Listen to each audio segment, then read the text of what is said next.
যাবো, ঠিক আছে। সুজয়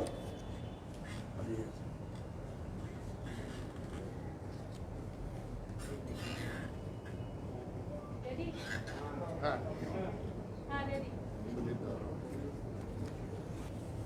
আজকে তৃণমূল কংগ্রেসের পক্ষ থেকে আমাদের রাজ্যসভার নেতা তথা মুখ্য জাতীয় sports person Shri Derek O'Brien, লোকসভার নেতা আমাদের দলের শ্রী সুদীপ বন্দ্যোপাধ্যায় এবং আমি রাজ্যসভায় তৃণমূল কংগ্রেসের মুখ্য সচেতক সুখেন্দু শেখর রায়, আমাদের তিনজনের স্বাক্ষরিত একটি স্মারকলিপি রাজ্য নির্বাচন কমিশনের কাছে আমরা জমা দিয়েছি।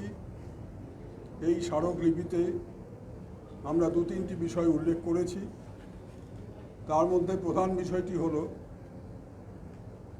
বিজেপির রাজ্য সভাপতি দিলীপ ঘোষ ক্রমাগতভাবে গত দুদিন ধরে তিনি বলে চলেছেন যে শীতলকুচিতে যেভাবে নির্বিচারে ভোটারদেরকে গুলি করে খুন করা হয়েছে সেই ঘটনার পুনরাবৃত্তি পশ্চিমবাংলার অন্যত্র ঘটবে। আমরা নির্বাচন কমিশনকে এই ব্যাপারে শুধু দৃষ্টি আকর্ষণ করেছি তা নয়, প্রকাশ্য জনসভা থেকে এই ধরনের নৈরাজ্য সৃষ্টি করার যে অপচেষ্টা হচ্ছে এবং ভোটারদেরকে ভীতি প্রদর্শন করা হচ্ছে সামগ্রিকভাবে, তার বিরুদ্ধে যথোপযুক্ত ব্যবস্থা নেওয়ার জন্য আমরা আবেদন জানিয়েছি।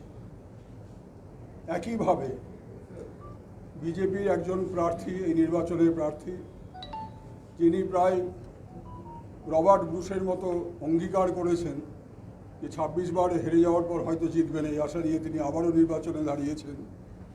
এরকম একজন প্রার্থী তিনিও একই সুরে বলেছেন, আর একটু বেশি বলেছেন। তিনি বলছেন মাত্র ৪ জনকে শীতলকুচিতে গুলি চালিয়ে হত্যা করা হলো কেন? এর জন্য কেন্দ্রীয় বাহিনীর ফোকাস করা উচিত, কেন ৮ জনকে খুন করা হয়নি। এই হচ্ছে তার দাবি এবং তার বক্তব্য, যেটা সমস্ত সংবাদ মাধ্যমে প্রচারিত হয়েছে এবং এইভাবে খুন সন্ত্রাসের বিভীষিকা তৈরি করছে বিজেপির রাজ্য সভাপতি এবং দলীয় প্রার্থী রাহুল সিনহা। ৩ নম্বর, আমরা গতকাল তৃণমূল ভবনে সাংবাদিক সম্মেলনে বলেছিলাম যে বুথে নির্বিচারে গুলি চালিয়ে ৪ জনকে হত্যা করা হয়েছে শীতলকুচিতে, ১২৬ নম্বর বুথ শীতলকুচি বিধানসভার, সেখানে কী কী ঘটেছিল যা জানতে গেলে প্রথমেই সিসিটিভি ফুটেজ দেখা দরকার। নির্বাচন কমিশনের পক্ষ থেকে অনেক দিন ধরে আশ্বস্ত করা হয়েছিল সারা বঙ্গবাসীকে, সংবাদ মাধ্যমে একাধিক বিবৃতি দিয়ে নির্বাচন কমিশন বলেছিলেন যে প্রত্যেক বুথে সিসিটিভি থাকবে, ৮ জন করে কেন্দ্রীয় বাহিনী থাকবে, ড্রোন দিয়ে নজরদারি করা হবে ইত্যাদি ইত্যাদি। ১২৬ নম্বর বুথের সিসিটিভি কোথায় গেল? কেন সেদিনের ঘটনার কোনো ছবি ৪৮ ঘন্টা পেরিয়ে যাওয়ার পরেও কেউ জানতে পারলো না, কোনো সংবাদ মাধ্যম জানতে পারলো না, বাংলার মানুষ জানতে পারলো না? আমরা দায়িত্ব সহকারে এই প্রশ্ন সবিনয়ে নির্বাচন কমিশনের সামনে তুলে ধরেছি। আসছি আমি আপনার প্রশ্ন।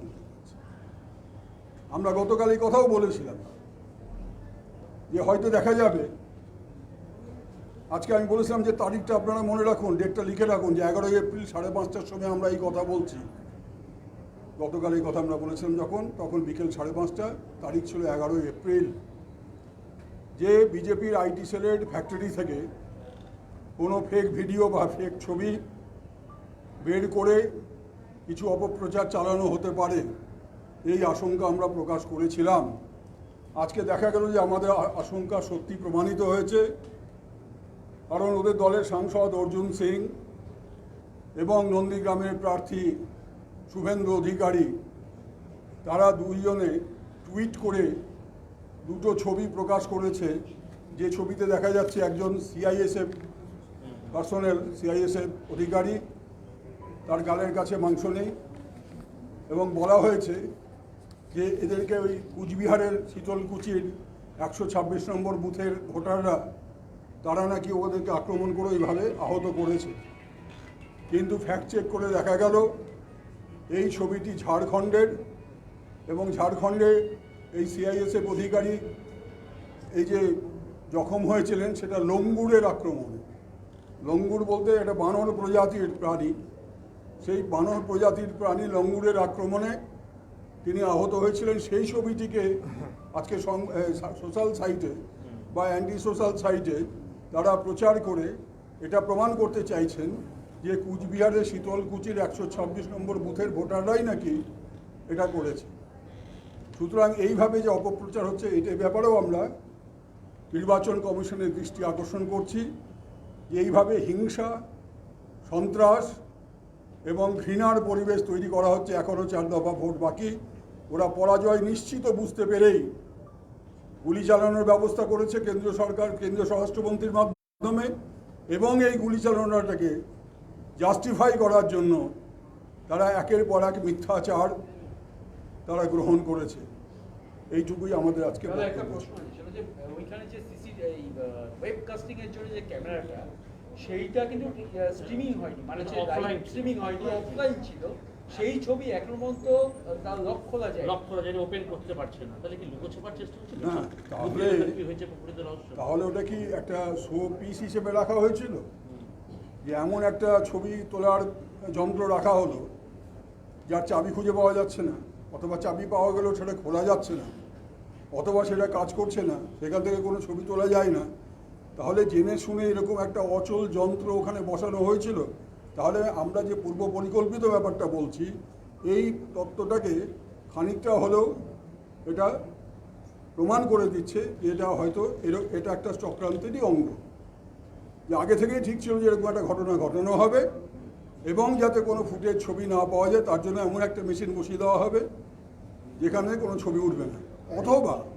অথবা এটা একটা আফটার থটও হতে পারে, যে যখন চারদিকে প্রশ্ন উঠতে শুরু করেছে, আমরা তুলেছি, সংবাদ মাধ্যম তুলেছে, প্রাক্তন নির্বাচন আধিকারিকরা তুলেছেন, যে ফুটেজ কোথায় গেল, বিশিষ্ট ব্যক্তিরা তুলেছেন, সারা ভারতবর্ষ জুড়ে প্রশ্ন উঠেছে। দু একটি ইংরেজি কাগজে এডিটোরিয়ালে বেরিয়েছে, বাংলা কাগজে এডিটোরিয়ালে বেরিয়েছে, ফ্রন্ট পেজে ছবি বেরিয়েছে এবং বক্তব্য বেরিয়েছে যে ফুটেজ নেই কেন। এই কেনর উত্তর দিতে পারছেন না ওরা, খুব স্বাভাবিক কারণেই। কারণ আমরা প্রথম দিন থেকে যে অভিযোগটা করছি, ব্যাপারটাকে আড়াল করার চেষ্টা করা হচ্ছে। ফলে এই যে একটা গল্প শোনানো হলো আজকে, সেটা হচ্ছে একটা মিথ্যেকে ঢাকবার জন্য আরেকটা মিথ্যের আশ্রয় নেওয়া হলো, যে ওখানে কোনো ছবি তোলার যন্ত্র ছিল ঠিকই, সেটা খোলা যাচ্ছিল না, সেটা ছবি তোলা যাচ্ছিল না, অচল ছিল, ইত্যাদি ইত্যাদি। এটা বিশ্বাসযোগ্য নয়। নাম বললেন যে ফেক, তাদের বিরুদ্ধে কোনো ব্যবস্থা নেওয়ার জন্য বললেন, এই যে মানুষকে যে মিসগাইড করা হচ্ছে, যারা এর সঙ্গে জড়িত এবং দায়ী তাদের সকলের বিরুদ্ধে ব্যবস্থা নেওয়ার জন্য আমরা বলেছি। এবার আমাদের নেতা, আপনি বলুন। না আমি ওইটা জানি না, আজ is in English also, yes. না হিন্দিতে শোনো এক সেকেন্ড। এখন সুখেন্দুদা একটু হিন্দিতে বলবেন আপনাদের জন্য। হিন্দিতে কেউ আছে কি আদৌ? হ্যাঁ ঠিক আছে হ্যাঁ বলছি। আপনারা তো বাংলা বুঝতে পারেন। ঠিক আছে একটু সংক্ষিপ্ত একটু।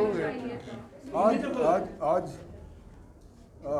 राज्य चुनाव आयोग में हम लोग आए थे एक ज्ञापन देने के लिए, जिस ज्ञापन में हमारे लोकसभा के नेता सुदीप बंदोपाध्याय, हमारे राज्यसभा का नेता तथा हमारी पार्टी के chief national spokesperson Shri Derek O'Brien, और मैं राज्यसभा में तृणमूल कांग्रेस का चीफ हुई सुखेंदु शेखर राय, हम तीनों ने ये हस्ताक्षर किया इस ज्ञापन में। इसमें 2-3 मुद्दा है, अहम मुद्दा।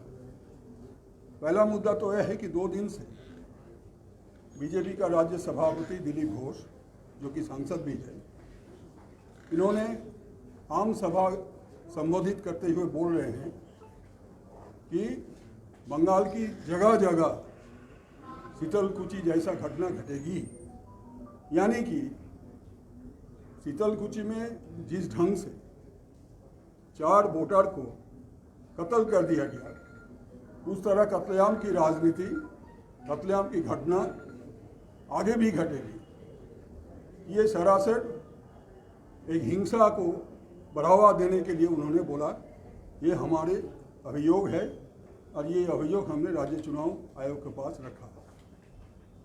दूसरा, उनके एक उम्मीदवार राहुल सिन्हा, जो कि 10-12 बार हार चुके हैं लेकिन फिर भी हारने के लिए खड़ा हो गए और उम्मीदवार बने, तो उन्होंने भी बोला, वो थोड़ा आगे बढ़ गया, पार्टी में शायद नंबर कम हो गया इसलिए थोड़ा आगे बढ़ गया। उन्होंने बोल रहा है कि 4 आदमी को क्यों खून किया गया, 8 आदमी को क्यों नहीं खून किया गया, इसके लिए CISF को फोकस करने पड़ेगा, ये उनका मांग है। तीसरा, कल जब हमने तृणमूल भवन में बैठक किया था पत्रकारों से, उस समय हमने बताया था कि आज का डेट आप नोट करके रखिए, 11 अप्रैल शाम को 5:30 बजे हम ये प्रेस कॉन्फ्रेंस कर रहे हैं। ये हो सकता है कि अगले दिन किसी भी समय कोई फेक वीडियो या तस्वीरें बीजेपी का IT फैक्ट्री जो है वो IT फैक्ट्री से बनाकर छोड़ दिया जाएगा कन्फ्यूजन क्रिएट करने के लिए।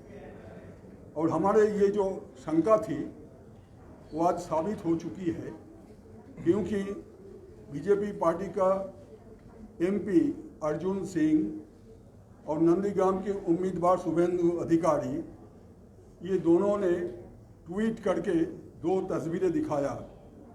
वो CISF का एक अधिकारी का तस्वीर है, उनका ऊपर हमला हुआ, जख्मी है, वो जख्मी भरा चित्र जो है वो जख्मी भरा चित्र दिखाया गया। लेकिन हमने इसको फैक्ट चेक किया और पता चला ये CISF अधिकारी झारखंड का है और झारखंड में पिछले दिन लंगूर अटैक में इनका ये हाल हुआ था। उसी तस्वीर को कुछ बिहार में हंगामा के चलते उन्होंने जख्म हुआ, ये साबित करने के लिए ट्वीट सोशल साइट या एंटी सोशल साइट में ये दोनों अर्जुन सिंह और शुभेंदु अधिकारी ने लगाया। ये भी हमने राज्य चुनाव आयोग को दिया, उनका दृष्टि आकृष्ट चुनाव आयोग ने क्या आपको आश्वासन दिया इसको लेकर? उनका जो तरीका है वो करेंगे, प्रोसीजर में काम करेंगे। Naturally we expect. না, আমরা এখানে ইলেকশন কমিশনের অফিসে এই সাবজেক্টের ওপর, এই চিঠির ওপর আমরা বাইট দিতে এসেছি। বাংলায় উনি বাইট দিয়েছেন, হিন্দিতে বাইট দিয়েছেন। 2 তারিখের আগে আমি ইংরেজিতে কোনো বাইট দেব না। অনেক দেখেছি তোমাদের দিল্লি নয়ডা ইংরেজি চ্যানেল, আল ফাল সারাদিন বকছো আর সন্ধ্যাবেলা এসছো বাইট।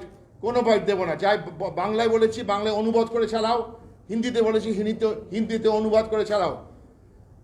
অনেক হয়েছে তোমাদের।